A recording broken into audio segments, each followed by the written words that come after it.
he believes that this is doing the right thing, no matter what the polls say, and maybe even despite what the polls say. And also this notion of his name will never be on a ballot ever again. He does not care about building a permanent majority for Republicans. Quite the opposite. I believe he will continue to do whatever his impulses or whatever he feels is right, either at the moment or potentially in the long run. Well, the president was asked what ended soon could mean. He was asked when the war would be over. When basically I can see that they will no longer have any capacity whatsoever for a very long period of time of developing weaponry that could be used against the United States, Israel, or any of our allies. We have great allies in the Middle East, great countries that are allies. And they were staying out of it until they got hit. Well, he was also asked about the footage, which appears to show a Tomahawk missile, which only the US in the region has, which hit the Iranian girls' school on the first day of the war. I will say that the Tomahawk, which is one of the most powerful weapons around, is used by, is sold and used by other countries, you know that. And whether it's Iran, who also has some Tomahawks, I wish they had more. But whether it's Iran or somebody else, the fact that a tomahawk is very generic. It's sold to other countries, but that's being investigated right now. Well, the president also gave more details of his call with Russia's President Putin. I had a very good call with President Putin. We had a lot of people on the line from our side, from his side. We were talking about Ukraine, which is just a never-ending fight. And Look, there's tremendous hatred between President Putin and President Zelensky. They can't seem to get it together. But I think it was a positive call on that subject. And we obviously talked then about the Middle East. And he wants to be helpful. I said, you could be more helpful by getting the Ukraine-Russia war over with. That would be more helpful. But we had a very good talk. Well, those comments came after President Trump was speaking to senior Republicans in Florida. Let's talk to Matthew Bartlett. He's a Republican strategist who served in the State Department during President Trump's first term in power. Good evening to you, Matthew. Carole, good evening. Thanks a lot for joining us. Lots of different comments from the president in that news conference this evening. But first of all, what do you make of what he was saying, that the war is going to be over very soon? He said that the US and Israel are way ahead of schedule. They're winning very decisively, but they need to go further. I think that is what everyone has keyed in on right now.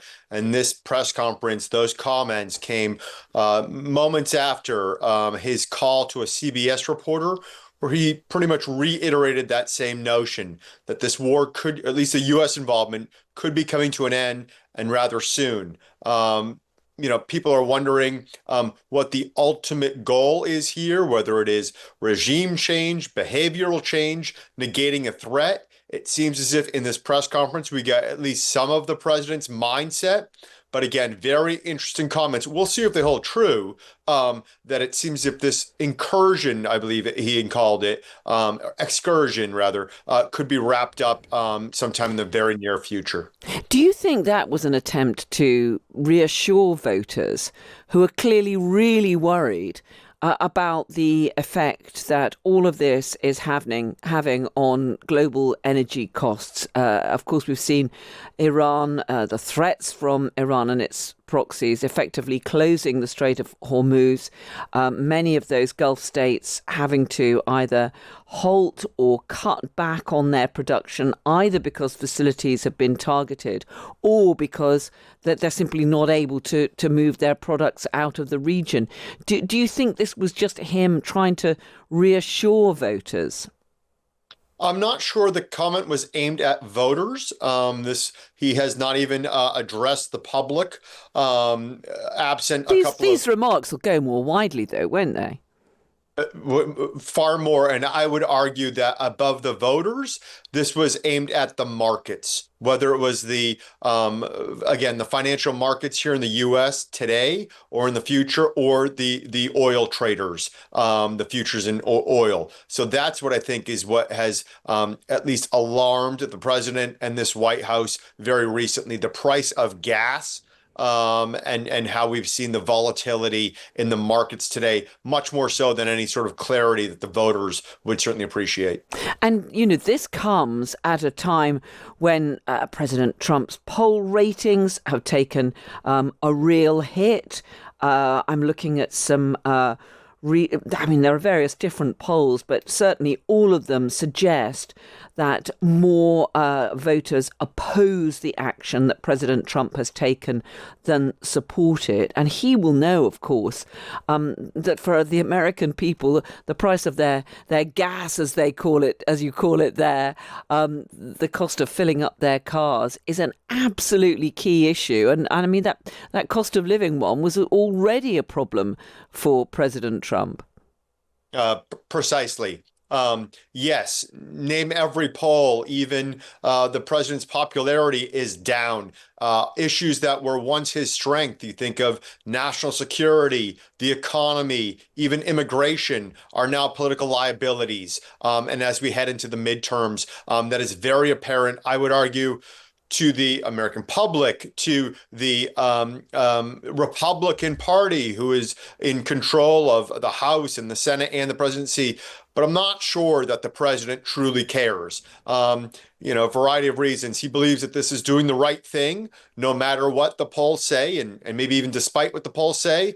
And also this notion of his name will never be on a ballot ever again. He does not care about building a permanent majority for Republicans. Quite the opposite. I believe he will continue to do whatever his impulses or whatever he feels is right, either at the moment or potentially in the long run. So I think that's where the president's mindset is right now and moving forward. Do you think, though, that he will be concerned by the increasing evidence that it was a Tomahawk missile that hit, if not directly on this school in Iran, but certainly very close to it? Because, of course, there were well over 140 school children killed in that. Yeah, you have routinely heard him talk about the Iraq War and to say, yes, we lost Americans, but they lost over 1 million, and how he would take that casualties into consideration, how abhorrent he believes war and death is on the battlefield, whether it's Gaza or Ukraine. And yet when it seems as if this situation originally came up, he was very quick to say that this was Iran's fault. This was an error on Iran. This was not the U.S. military. Now, with further information, as you just heard, he continues to deny it, though in that full answer, he did say that there is a ongoing investigation and seemed to leave it as, he will live with whatever the ultimate report says here. So at the very least, he's backing off the full blame on Iran, seemingly to potentially accept that this was the United States military inerrant. But again, a remarkable answer. Yeah, blaming Iran, but obviously Iran doesn't have Tomahawks. Yes, precisely. Again, it seems as if this was a errant military strike that was on a school that was next to an Islamic Revolutionary Guard compound. That is probably why there was either misinformation or certainly an errant. So this looks to be like an honest mistake. Yet in war, we know that those honest mistakes are incredibly grave. Just one final point, Matthew. He had an hour-long phone call with President Putin.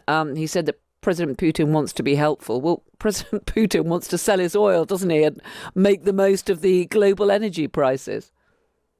Not only that, but there are, reports here that the Russians have worked with the Iranians to target U.S. facilities and servicemen and women on American bases. That the Russians were complicit and helping them target Americans. Something that has been certainly catching the focus of the American public here, which is wildly egregious. Yet the president continues to almost wave it off. I believe there was a comment that we would potentially have done the same had the roles been reversed or something. The White House having to walk back some of that. So again, none of this bodes well in terms of the relationship with Putin. He continues to be an aggressor, a murderous dictator, and it seems as if even throughout this new conflict, the second American president in a row, continues to struggle with leverage over Vladimir Putin in order to end the war.